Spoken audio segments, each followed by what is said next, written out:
घर के बाहर बने सुनसान जंगल के बीच उस पागल खाने के भीतर से वैसे तो हमेशा ही चीखने चिल्लाने की आवाज आती रहती थी, लेकिन पिछले कुछ दिनों से वहां का माहौल बड़ा ही विचित्र हो गया था। सारे शोर शराबे बिल्कुल शांत हो गए थे।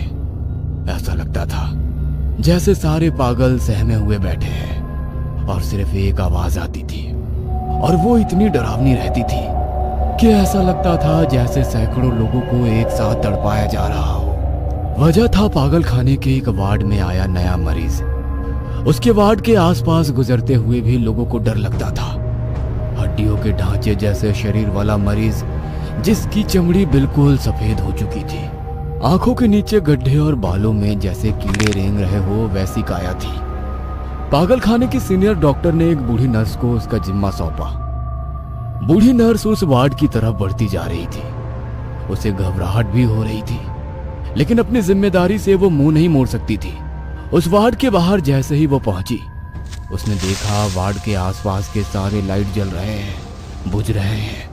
वो बाहर ही रुक गई और घबरा कर इधर उधर देखकर बोली, हे भगवान, ये कैसी मनहूसियत लग रही है। यहाँ ऐसा लग रहा है जैसे मेरा खून सूख रहा है। तभी उसे वार्ड के अंदर से कुछ खटखट की आवाज सुनाई दी। ऐसा लग रहा था जैसे कोई जानवर कोई हड्डी चबा रहा हो। उस बूढ़ी नर्स ने वार्ड के दरवाजे में लगे शीशे से भीतर झांक कर देखा तो उसके होश उड़ गए। कुर्सी से बंधा वो पागल अपनी ही हाथ चबा रहा था और अपने ही हाथ की हड्डियों को नोच रहा था। यह देखकर वो बूढ़ी नर्स खौफ से जहां थी वहीं खड़ी रह गई और अचानक से वो पागल उसकी तरफ देखकर हंसने लगा। नहीं, ये कोई सामान्य पागल नहीं है। जो मैं समझ रही हूँ उसके साथ वही समस्या है। मुझे गुरुजी को बताना होगा। उस पागल के वार्ड के बाहर जाकर गुरुजी के कदम रुक गए। उन्होंने उस वार्ड के दरवाजे को देखा और आंख बंद करके कुछ देर खड़े रहे। फिर गुरुजी ने उस बुढ़िया को बाहर ही छोड़ा और खुद उस पागल के वार्ड में चले गए। गुरुजी ने वार्ड के अंदर जैसे ही कदम रखा, दरवाजा अपने आप बंद हो गया। लेकिन उन्होंने देखा वार्ड में कोई नहीं है। गुरुजी को अपने पूरे शरीर पर कुछ रेंगता हुआ महसूस होने लगा। उन्होंने आंखें बंद की और कोई मंत्र बोलने लगे और उन्होंने उस पूरे कमरे में फूंक मारी। उनके फूंक मारते ही वो पागल छत से रेंगता हुआ उतरता दिखा, जैसे कोई छिपकली छत की दीवारों से चिपकी हुई रेंग रही हो। वह गुरुजी के सामने जाकर खड़ा हो गया और अपनी गर्दन को अजीब तरीके से मरोड़ने लगा और हंसने लगा। गुरुजी ने तुरंत अपनी जेब में रखे हुए एक लाल रंग के धागे को उसके गले में बांध दिया। धागे के बंधते ही वह तड़पने लगा, चिल्लाने लगा और धीरे धीरे शांत हो गया। कुछ देर जमीन पर पड़े रहने के बाद कमजोरी से कराहता हुआ बोला, मुझे बचाइए, मुझे मुक्ति दिलाइए।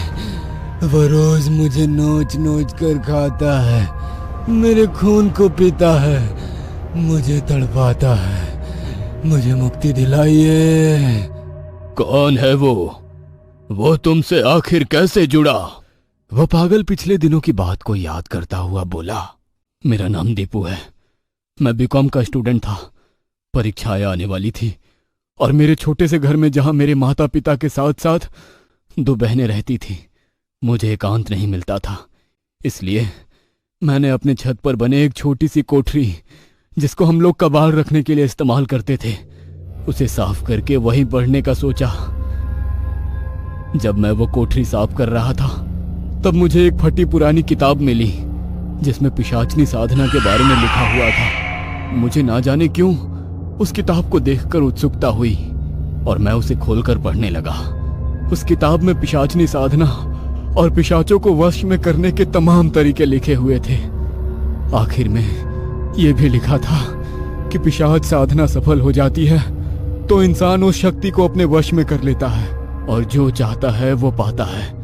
मुझे बहुत से धन की जरूरत थी जिससे मैं मेरी जिंदगी संवार सकूं। मैं अमावस की रात को शमशान पहुंच गया और उस किताब को देखकर वो सारे तंत्र मंत्र वाले आकृतियां निकाली और अंत में शराब और मुर्गे की बलि दी। वो सारे मंत्र और विधियां शुरू की, लेकिन कुछ नहीं हुआ। मुझे लगा कि शायद वो सब कुछ झूठ है। मैं सब कुछ भूल गया और मैंने इसका जिक्र किसी से नहीं किया। लेकिन मुझे क्या पता था कि मेरे द्वारा की गई ये सारी विधियां मेरी जिंदगी में बहुत बड़ी मुसीबत को लेकर आने वाली है। अगली रात जब मैं सोया था तो आधी रात के वक्त मुझे मेरी छाती पर कोई बैठा हुआ महसूस हुआ। जब मैंने आंख खोलकर देखा तो वो एक भयानक सा काला साया था, जिसकी आंखें लाल बल्ब की तरह जल रही थी और शरीर के नाम पर केवल हड्डियों का ढांचा था। उसके 2 दांत आगे निकले हुए थे और वो काया से किसी स्त्री की काया लग रही थी। उसने मुझे घूरते हुए कहा कि मैंने उसे बुलाया है और मैं उसकी भूख शांत करूं, वरना वो मुझे मार डालेगी। उसने मुझसे कहा कि मैं उसे आज्ञा दूं कि वो चाहे जैसे अपनी भूख शांत करे, क्योंकि मैंने उसे बुलाया है तो वो मेरी आज्ञा से बंधी हुई है। मैंने अपनी जान बचाने के लिए कह दिया कि चाहे जैसे अपनी भूख शांत करे, मुझे कोई दिक्कत नहीं है। मेरे इतना कहते वो गायब हो गई और कुछ ही देर बाद मेरे पिता के चीखने की आवाज आई। जब मैंने उस कमरे में जाकर देखा तो वो तड़प रहे थे। माँ और मेरी बहनें सहमी हुई खड़ी थी। कोई नहीं देख पा रहा था कि उनकी छाती पर वो पिशाचनी बैठी हुई है और उनका खून चूस रही है। कुछ ही देर में मेरे पिता की मृत्यु हो गई। एक एक करके उसने मेरे पूरे परिवार को खत्म कर दिया और आखिर में जब वो मेरी माँ को मार रही थी और मैं मजबूर कुछ नहीं कर पा रहा था और मेरी माँ समझ चुकी थी कि यह सब कुछ कैसे हुआ है, तब मेरी माँ ने बताया कि यह पिशाचनी मुझसे जुड़ी हुई है और अब मेरे साथ ही ये खत्म होगी। लेकिन वो मुझे इस तरह मरने नहीं देगी, क्योंकि मेरे माध्यम से ही वो इस दुनिया पर रह सकती है। इससे पहले कि दीपू आगे कुछ कर पाता, उसके गले का वो लाल धागा टूट गया और वो फिर अजीब तरीके से अपने शरीर को तोड़ने मरोड़ने लगा। एकदम से बेकाबू होकर उसने महात्मा जी का गला पकड़ लिया। तो तू इसे मुझसे बचाएगा? आज मैं सबसे पहले तेरा ही खून पी लूंगी। वैसे भी बहुत दिन से मुझे कुछ अलग नहीं मिला है। इतना कहकर वो महात्मा जी के गर्दन के पास अपने दांत ले जाने लगी, लेकिन महात्मा जी ने अपनी पूरी शक्ति से उसे दूर उछाला और बड़ी फुर्ती से उस वार्ड से निकल गए। महात्मा जी जोर जोर से सांस ले रहे थे। आखिर क्या हुआ गुरुजी, कुछ तो बताइए। ये कोई मामूली आत्मा या भूत प्रेत का साया नहीं है। यह बहुत खतरनाक पिशाचनी है जिसने इसके पूरे परिवार को खत्म कर दिया है और अब इसके शरीर में ही इसकी आत्मा को कैद कर लिया है। वो इसे मुक्त नहीं होने देगी, क्योंकि जैसे ही ये मुक्त होगा उस पिशाचनी को भी इस लोक से जाना पड़ेगा। वह इसी के शरीर में अपना घर बनाकर बैठी है। इसका जल्द से जल्द समाधान करना पड़ेगा, क्योंकि जैसे जैसे वक्त जा रहा है वो ताकतवर होती जा रही है।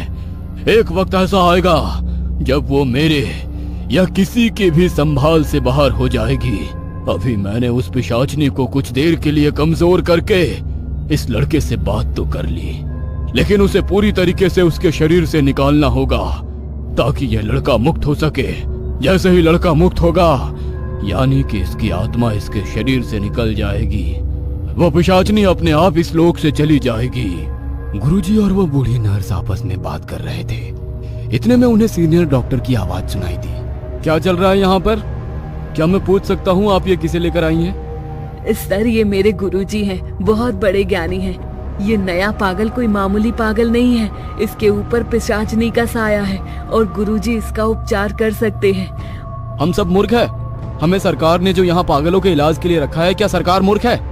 अगर आपके गुरुजी ही सब कर सकते हैं तो हर पागल खाने में ऐसे ही बाबा को बैठाना चाहिए, ना कि डॉक्टर को। डॉक्टर की बात सुनकर गुरुजी मुस्कुराते हुए बोले, जब मैं यहाँ आ रहा था मैंने बाहर पार्किंग में आप में से बहुत से डॉक्टरों की गाड़ी को देखा। लगभग सबके गाड़ी में नींबू, मिर्ची, भगवान की कोई प्रतिमा और कुछ की गाड़ी के बोनट पर तो स्वास्तिक बना हुआ था। आप मुझे बता सकते हैं कि आप जैसे डॉक्टरों को इन चीजों की क्या जरूरत है? गाड़ी बनाने वाले इंजीनियर तो ये चीजें लगाकर नहीं बनाते, सही है? डॉक्टर कुछ सोचकर बोला, देखिए, मैं उसे हॉस्पिटल से बाहर ले जाने की रिस्क नहीं ले सकता। आपको जो करना है उसको वार्ड के अंदर ही करना होगा। इतना कहकर डॉक्टर अपने काम में लग गया। गुरुजी नर्स के साथ बाहर आकर बोले, मैं 3 दिन बाद आऊंगा।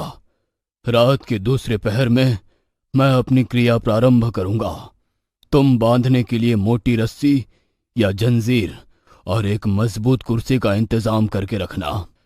आने वाले 3 दिनों में उस लड़के दीपू की हालत और भी बदतर हो गई थी। वो नर्स अक्सर उस पर नजर रखती। कभी वो हवा में लटकता हुआ दिखता, कभी वो अपने ही हाथ पांव को चबाता हुआ दिखता, कभी दीवारों पर छिपकली की तरह रेंगता हुआ दिखता। उस लड़के की हालत बहुत कष्टदायक थी। उसे मुक्ति मिलना जरूरी था। वह नर्स बस तीसरे दिन का इंतजार कर रही थी। तीसरे दिन आधी रात के वक्त गुरुजी अपने शिष्यों के साथ आ गए। उन्होंने उसके वार्ड के बाहर एक घेरा बनाया और नर्स को बोले, तुमने कुर्सी और रस्सी की व्यवस्था की? जी, वो उसके वार्ड में पहले से रख दिया है। गुरुजी अपने चेलों के साथ उसके वार्ड के अंदर चले गए। उन्होंने देखा वह अपने बिस्तर पर बैठा हुआ गुरुजी और उनके चेलों को घूर रहा है और उसके होठों पर तीखी मुस्कुराहट थी। इसे पकड़ो और कुर्सी से बांध दो। गुरुजी ने इतना कहा ही था कि वो फुर्ती से उनके एक चेले के गर्दन पर आकर बैठ गया और अपने दांत उनके गर्दन पर चुभा दिया और उसका खून पीने लगी। वह दर्द से चीख पड़ा और वहीं गिर गया। गुरुजी ने अपने दूसरे चेले के साथ मिलकर उसे खींचते हुए कुर्सी पर ले जाकर उस मोटी रस्सी से बांध दिया।